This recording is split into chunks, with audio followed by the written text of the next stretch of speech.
त्यो पाइप अब कति मिनेटमा कटिँदो रहेछ हेरौँ है। अब कसरी काट्ने पनि हेर्नुहोस्।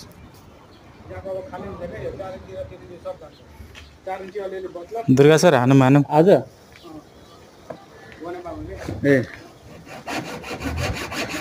दुर्गा सरले कति मिनेटमा भ्याउने हो हेरौँ है। ल सुरु हुँदैछ। 6 इन्चीको मोटो पाइप यत्रो छ है। दुर्गा सर आउँछ अब आउँछ ए अझै अलि आधी भए छैन। आधी नै काटेको छैन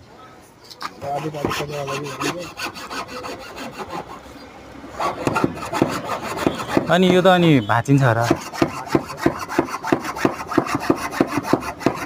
म अब जान्छ कि ए हो जान्छ अझै टेढो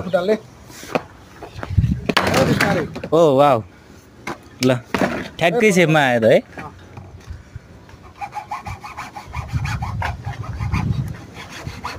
ल ल ल अलिकति मात्रै बाँकी ए ल भइगयो नि 14 फिट।